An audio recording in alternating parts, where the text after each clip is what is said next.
యులోపియా పిక్టా అనే ఒక అరుదైన ఆర్కిడ్ మొక్క ఆవిష్కరణ గురించి మీకు చాలా శీఘ్రమైన మరియు స్పష్టమైన సారాంశాన్ని అందిస్తుంది. మధ్య ఆంధ్రప్రదేశ్ ప్రాంతంలో మన శాస్త్రవేత్తలు తొలిసారిగా ఈ అరుదైన ఆర్కిడ్ జాతిని గుర్తించడమనేది వృక్షశాస్త్రంలో నిజంగా ఒక పెద్ద డెవలప్మెంట్. సో, దీని గురించి మనం ఖచ్చితంగా తెలుసుకోవాలి. మొదటిది దీని ఆవిష్కరణ మరియు ఆవాసం గురించి చూద్దాం. నాడింగ్ స్వాంప్ ఆర్కిడ్ అని పిలిచే ఈ మొక్క మన భారతదేశం నుండి ఆస్ట్రేలియా వరకు విస్తరించి ఉండి దాదాపు 1000 మీటర్ల ఎత్తులో కూడా పెరుగుతుందట.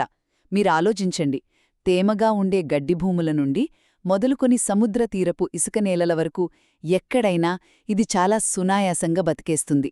అసలు ఈ మొక్క ఇన్ని విభిన్న వాతావరణాల్లో ఎలా మనుగడ సాగిస్తుందో తెలుసా?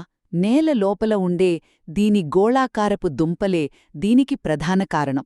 ఇక రెండవది దీని స్వరూపం మరియు ప్రత్యేకతలు. ఈ మొక్కకు వెడల్పైన మృదువైన ఆకులుంటాయి, కాని దీని లేత గులాబీ రంగు పూల విషయానికొస్తే ఒక భలే ఆసక్తికరమైన విషయముంది. అదేంటంటే ఈ పూలు పూర్తిగా విచ్చుకోకుండా అలా గొట్టంలానే ఉండిపోతాయి. విభిన్న వాతావరణాల్లో పెరిగే ఈ మొక్క పూలు ఇలా పూర్తిగా విచ్చుకోకపోవడమనేది వాతావరణం నుండి తమను తాము కాపాడుకోవడానికి ప్రకృతి వాటికిచ్చిన ఒక ప్రత్యేకమైన రక్షణ కవచంలాంటిదేమో కదా. చివరగా దీని వృద్ధి దశలు మరియు పెంపకం. పూత దశలో సరిగ్గా గొర్రెల కాపరి చేతికర్రల కిందికి వంగి ఉండే ఈ పూలగుత్తి గుండ్రని గీతలున్న విత్తనాలేర్పడే కొద్దీ ఆశ్చర్యకరంగా నిటారుగా మారుతుంది. పూలదశ నుండి విత్తనాల దశకు వచ్చేసరికి ఒకే మొక్క తన ఆకారాన్ని వంగిన స్థితి నుండి నిటారుగా ఇలా మార్చుకోవడం నిజంగా ఆశ్చర్యకరం కదా.